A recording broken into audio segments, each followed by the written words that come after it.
Welcome back to the TikTok show. I am your host, Ryan Heelan, and I am very excited about today's guest. He has over 3.7 million followers on TikTok. I'm sure you've seen his videos all over the For You page. He is hilarious. Please welcome to the show, Reed Choi. Reed, thank you for being here. Hey, hi everyone. So take us back. Yeah, the crowd goes crazy. So take us back to the beginning. Why did you start posting videos on TikTok? Were you bored? Was it something you've always wanted to do? Take us back to when you first started doing this. Okay, so everybody remembers where they were when quarantine happened. And so I was bored out of my mind and I needed something to do. And at first, TikTok was just like a hobby. Like I was on it for 2 weeks, not posting anything. And then I was like, oh, okay, why not? Why don't I start posting? And then I had a lot of fun with it. And then after like 10 days, I got like 10,000 followers. Wow. And I was like, I think there's something here. And so I kind of went all in, and then the rest is history. Was it a tough choice for you to go all in? Like I feel like in today's world, when you go all in on social media, it kind of has a stigma to it. Was that choice something you wanted to do, or you were just like, I have to do something with this now that this is kind of started? Yeah, okay. So I went all in, but I wasn't like vocal about it to like my friends or anything. You know what I mean? I was like, Right. hey, I'm gonna be a content creator now. I waited until I had, I think, 200K, and then that's when I went public about it on my like social channels like Instagram. And so I was like, hey, this is what I'm doing full time now. But yeah. Right now, you said you're doing this full time now. What did your life look like before this? Was this something you always wanted to do? I'm sure it wasn't, but what did you want to do before, and now how has this kind of changed the course of what you want to do? Yeah, so right before quarantine, I was just working part-time. I think, yeah, I was working part-time. I just got out of university, and I was applying to a couple of jobs, and then they literally closed off all hiring because of quarantine. They didn't want any new people. And then I was like, okay, I need something to do. And so I found TikTok. Right, that's awesome. Now, a lot of your videos kind of revolve around this parody joke that your dad is like disappointed in what you are doing, and they're hilarious. But how did your friends and family really react when you said, this is what I'm doing? That's a good question. It was mixed. Like Right. most of it was really positive. Yeah, like once I was able to make a living, my parents pretty much approved right away. And then friends, a lot of them were like, what, like really cool about it, but also intrigued because they don't have anybody else in that world. And so they're like, what do you like? And then there was some that was like, unfortunately, tried to talk me out of it, or, it was just kind of, they revealed like what they were about. Right. I think when people who are like that, they just don't fully understand like what it is, and they're just, it's not that they don't want to support you, they just don't fully understand what is kind of the whole thing behind social media. So that's a really good point. Now, a lot of creators, TikTok is just a start before they go on to like music or acting or fashion. What do you want to do with this in the next 5 years? Maybe not even 5 years, the next year or two. What do you want to do? Yeah, so I've been looking at a bunch of creators because when I first started doing this and I took off, I was kind of depressed because I didn't have any mentor or any guide to tell me like, hey, these are the steps that you need to follow if you want to get to A, B, C, or D. And so I started reaching out to as many people as I could and started paying a lot more attention to like other people's rise to success. And I'm glad you put like you said 5 years, because what I've noticed is that with the people that I really admire is that there's this 5-year grind. If you can just put your head down and eat crap for 5 years, like things just kind of blow up. And so I really want to build my own type of like media empire so that I can do whatever projects that I really want to do and have like true autonomy in my projects and that type of stuff. No, that's awesome. And I'm glad you said that, because like a lot of times people start this and then it gets kind of difficult and they just give up. But like if you are dedicated for 5 years, that's a long time for one thing to change or anything to change. Now, who were some of the people you reached out to that you said kind of mentor you and you kind of watch their success? Who were some people that inspired you or that you reached out to? Okay, so there were a lot of people. I mean, there was TikTok creators that I got to know that were just ahead of me at that Hmm. time. You've interviewed a good chunk of them. So there's, Really? yeah, there's, Chris, Right. uh, a bunch of Asian creators, and then there's a lot of people in the music industry like that, like paved the way for Asian Americans. I don't know if you know like Far East Movement or any of those Mm-mm. people. Mm-mm. Yeah, and then of course there's like other more underground, or I guess on the other side of the world that I Right. got contact with. But yeah. Do you feel like you, not that there's any more pressure with you being Asian, but do you feel like that almost, like, do you feel more proud doing what you do now, knowing that there's people back home or wherever you were from that follow you and support your success? Oh, because I'm Asian. Yeah, like not because you're Asian, but like, do you feel like there's a community there that is kind of behind you the whole way, following you on this journey? I think depending, whether or not you're any race or anything, really, all that matters is what you're making of value, Right. because content should speak for itself, and if it's good or not is what's going to determine whether you have a loyal following. Because you can be the best looking guy or girl in the world, but if you don't Hmm. have the content to back it up, sooner or later you're either going to become this, I guess, It almost, single-sided, yeah, one-dimensional yeah, it creative. almost gets old when you kind of watch the same things over and over of the same person doing the same stuff. Yeah, exactly. Now, have is there anybody who kind of inspired you, like entertainers, actors, comedians, musicians that you thought, wow, look at them, that's what they're doing, and I want to do that for a living? Any big celebrities you kind of are inspired by? Big celebrities, huh? Big Or just celebrity. even people like on the internet, like I don't know if you know Drewski, the comedian on the internet, or like anybody, yeah, anybody that you kind of saw that and went, wow, they did that. I love what they do. I kind of want to do the same thing.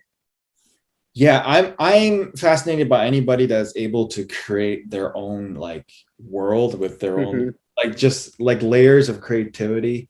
Brody Wellmaker's up there. Uh, let's see. I really like Arnold Schwarzenegger. Like, he's like a big celebrity that Right. I um but like, TikTok is such a great place to discover people, and Hmm. I'm like For blown sure. away by like what people can think of. It makes me just feel so small. Right.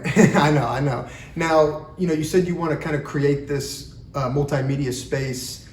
Have you always wanted to be creative? Like when you were younger, when you were in school, were you like a creative kid, but you kind of had to bottle that to focus on school? Or were you always somebody that knew what they wanted to do and you were creative from the start? No, no, I wasn't creative at all. Yeah, and it's like a muscle that I've been having to work on every day. But I love making stuff now, and I guess it was just a passion that I hadn't discovered until late in life. Right. Now, earlier you said for people, this 5 year plan where you kind of eat dirt for 5 years and then something good will happen. Do you have any advice for people? You have a lot of followers, and I'm sure people look at you and go, I want to do something like that. So, what would your advice be to people who want to start creating content on social media? Oh, it's really simple. So like this is like advice I've given to every one of my content creator friends. And it's all about if you can just stick it through. You got to post 5 times a day. You have to use 8 hashtags per video. Every video should be a different topic. And Right. then at the end of the day, you should recap about which videos did better. And then the next day, one of the 5 videos that you make should be on one of the videos that did better, and then explore. And then you do that again and keep doing it until you have 5 different topics that consistently would do well. And then Right. you start experimenting again, again, and again until you blow up, and you repeat process until 5 years. Wow. I feel like I should bring out a pen and start taking notes. I mean that. I mean, I think that's a really good point. It's all about repetition and just being creative and keep creating. Now, social media is tough and it can be tricky sometimes. Was there ever a moment where you were like, maybe this isn't for me? Like, was there ever a moment where you thought maybe I do this on the side or I don't do this full time, or from the start were you like dedicated to make this your job? Hmm. Yeah, no, not really. I think yeah, but I'm like stupid stubborn. Right. And so it's like either it's like my way or the highway, or I'll find something else to be stupid stubborn about. Yeah.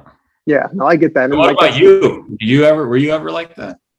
it was, there was kind of a point in time when I wanted to do the talk show, and I like the biggest thing for me was like, how do I get in touch with these people? How are they going to respect me enough to be like, yeah, sure, I'll come on your little podcast. But I think there was, one of the toughest things is that like I'll find people who have their emails linked in their bio, and then I'll send them an email, and I'll send out like 25 to 30 emails a day just to get no responses. Either their managers like saw it and didn't like it, or they just didn't even see it. That's kind of one of the toughest things is like sending out emails 4 or 5 times a week, and at the end of the week having nothing to show for it. But that's why I'm like, when people do come on the show, I'm super grateful, because it's like, wow, you took the time and responded to the email, and agreed to do it. That's one of the toughest things I think for me is like, how do you reach out to these people and get them to say yes? It's like there's so many creators, but you have to start somewhere.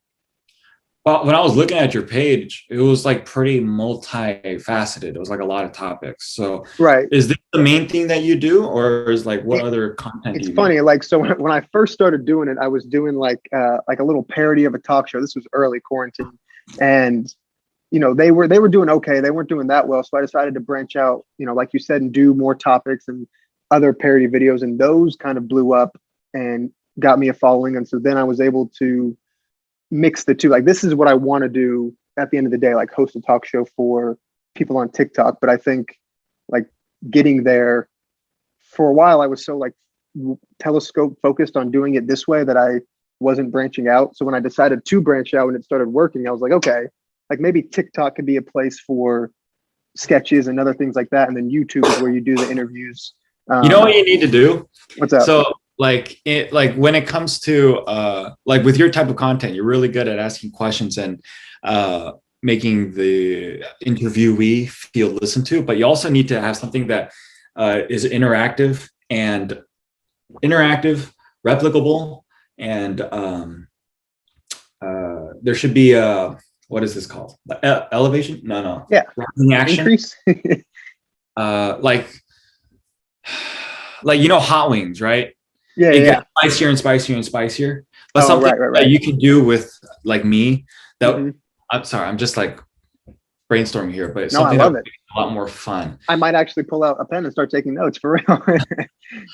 Yeah, or like, or maybe you have like a spinning wheel behind you of like topics Okay. or challenges that we have to do. I don't know. Right. So, No, like, I love that idea. There have been a couple guests I've tried to, play games with, like a couple musicians, like guess the lyrics and stuff like that. But I do, my goal is to keep the video short enough to where people are entertained the whole time, but also it's informative and stuff like that. So yeah, I love the idea of games. Like you watch talk shows that are on TV right now, there's always games or segments that involve questions like that. So yeah, I agree 100%.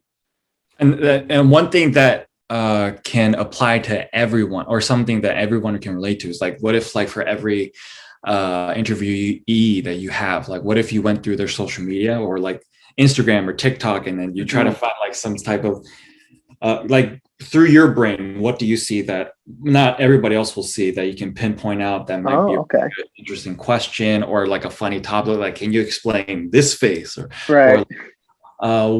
like with my eating videos, like what if you saw some like random dish that you've never seen, that'd be Yeah, cool. no, absolutely. Yeah. And I think like when I first started doing it, it was fun, but the questions did get very repetitive for every guest. And I don't want every guest to feel like I'm just like laying out a blueprint that is the same for every person, because it shouldn't be. But it was hard to think of questions specific for each guest. But I love that idea for sure.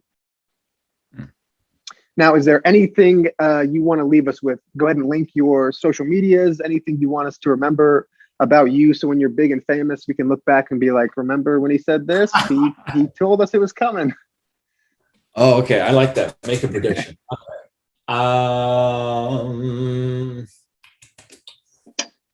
Let's see. Okay, how about this? You're going to have 1 million subscribers on YouTube, and you're going to have a way bigger, way better setup, and then you're going to invite me live to it, and I'm going to sing some hit song that I made Absolutely. while we're both wearing huge clown shoes. There That's we what it's. go. It's going to happen. And in 5 years, people are going to be like, we need to do some science on these two because I think that they can predict the future. Well, Reed, thank you so much for being here. Guys, please go check out his videos on TikTok. Make sure you follow him on Instagram, on TikTok. You will not regret it. Reed, thank you so much for being here. And make sure you follow me for more great interviews.